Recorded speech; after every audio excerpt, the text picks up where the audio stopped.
Donc petit tuto de cette petite boîte que j'ai confectionnée moi-même. Donc qui pilote des volets Somfy IO. Donc l'intérieur de la boîte, comme ceci, j'expliquerai tout à l'heure. Donc partie importante,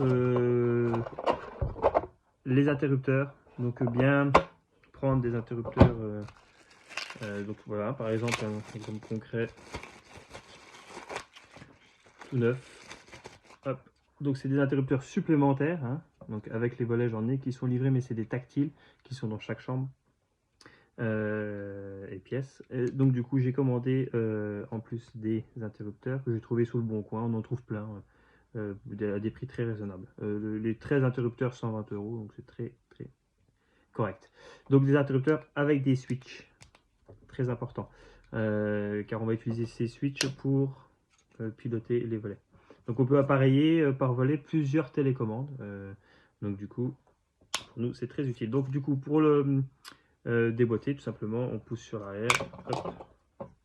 On sort donc la partie télécommande qui est ici, avec une pile.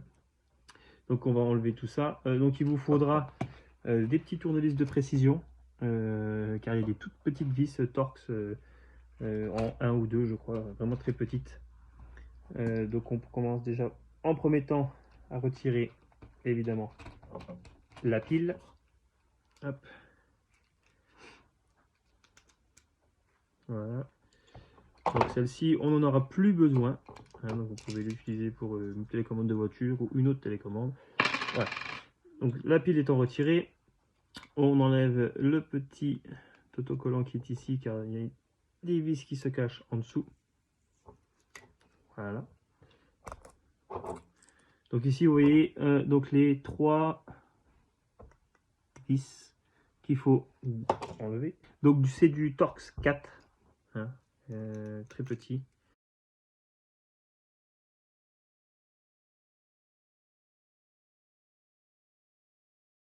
Petit opercule qui est derrière. Donc on arrive ici sur la platine, on récupère hop tout le système. Donc on peut enlever, on peut jeter ces ces petits plastiques. On n'en aura plus besoin. On conserve ceci aussi. Et donc on a la partie commande de la télécommande, tout simplement.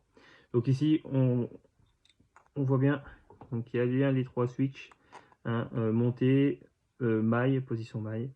Qu'on peut utiliser accessoirement. Je ne l'ai pas pris parce que je ne vois pas trop l'intérêt. Quand on veut appuyer sur la position maille, c'est qu'on est dans la pièce. Donc on prend un télécommande qui est sur le mur. Donc du coup, je ne l'utiliserai pas. Et monter et descendre ici. Voilà, donc on va utiliser que les deux seuls qui sont aux extrémités. Et on va dessouder ces petites pattes qui sont ici pour alimenter la télécommande. Car la télécommande est alimentée en 3 volts. Donc j'ai moi des alimentations en 3,3 volts et pas 3 volts, mais ça fonctionne très bien, il n'y a aucun problème, voilà. Donc on peut l'utiliser. Donc ici, pour faire, tout simplement, on prend un tout petit tournevis plat, le plus petit qu'on peut trouver. Voilà, on voit un peu mieux. Voilà, donc on a une toute petite opercule en fait qui est toute fine, qu'on peut retirer facilement en premier temps. Donc en fait c'est tout simple, avec votre petit tournevis plat, prenez la pointe du plat, vous tournez légèrement autour de la pastille, juste pour le griffer. Et à un moment donné, la pastille, comme on voit bien là, la pastille va se décoller, simplement. Alors j'ai une petite pincette, voilà, qui est bien pratique.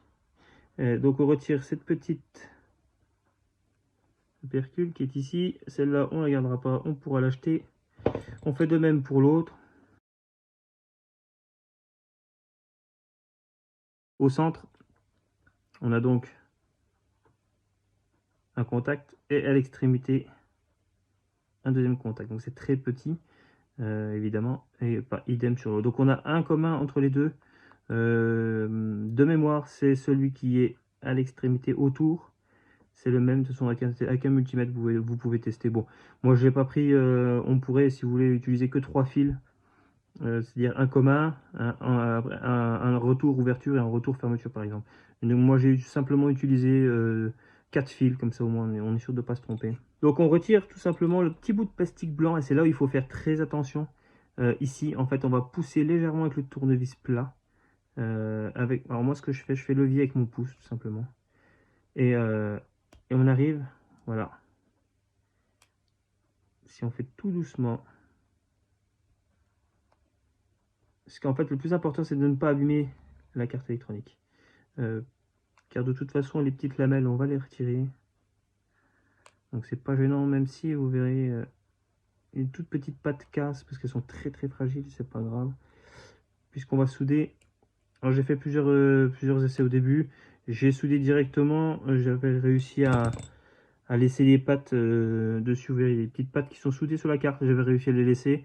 Mais quand on soude des fils dessus, c'est trop souple. Donc dès qu'on bouge le fil, au bout d'un moment, ça casse. Donc moi je préfère retirer tout le bins complet. Et surtout, alors j'avais vu un tuto dont je me suis inspiré, où il avait soudé directement avec le plastique. J'aime pas trop parce que le plastique fond, enfin c'est pas terrible. Donc du coup ici en fait on se retrouve avec 4. Bon, du coup on en voit presque que 2, mais il y en a 4. On a un contact ici, ici, ici et ici. Donc du coup, en fait, il suffit simplement de souder un fil qui va du bornier là au bornier là. Hein, en fait, ils sont reliés ensemble, tout simplement. Et un autre fil du bornier là au bornier là. Voilà. Donc en fait, on va se retrouver donc avec 2 fils qui vont simuler l'appui sur le switch, tout simplement. Donc voilà. Donc idem pour l'autre, en fait. Hein. On va le faire ensemble comme ça. Cap téléphone classique. Donc on prend la couleur qu'on veut. Bon, j'ai respecté à chaque fois le même code couleur, comme ça au moins il n'y a pas d'erreur. Donc je pose une toute petite partie d'étain sur la carte pour préparer l'arrivée du fil. Voilà, sur les 4 petits, comme on a vu ensemble. Bon, je suis pas un expert, hein, je suis amateur, hein, évidemment. Je fais du mieux que je peux. L'essentiel, c'est que ça fonctionne et que ça ne mette pas le feu. Voilà. Donc du coup, on se retrouve donc avec nos 2 fils. Voilà. Donc pour plus de simplicité, bon, je vais le faire quand même. Alors idéalement, ce que j'ai fait, donc il ne faut pas utiliser, vous verrez en fait, vous voyez, il y a 3 trous, pardon, 3 gros trous qui sont ici. Il faut les laisser, c'est ceux qui viennent s'emboîter sur le petit boîtier blanc.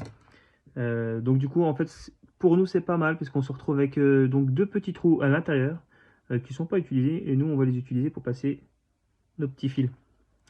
Voilà, donc je vais passer mes fils dedans. Voilà, parce qu'en fait, du coup, après, ils vont se retrouver de l'autre côté de la télécommande.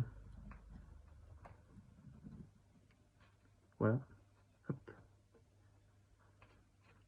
Donc, vous mettez un peu comme vous voulez. Moi, j'ai mis un de chaque côté comme ça va bien. Ça passe bien, on va dire. Quand on referme le boîtier, des fois, ça coince un peu. On soude le premier fil, simplement. On vient souder le deuxième. Donc, j'ai mon premier bouton qui est soudé. Hein, on voit ici. Voilà, ça repasse en dessous. Donc je ne vais pas faire le deuxième, je vous montre brièvement ce qu'il faut faire. Bien faire attention que les fils ne passent pas devant les trous, parce qu'il y a des petits tétons qui vont rentrer dedans. Hop.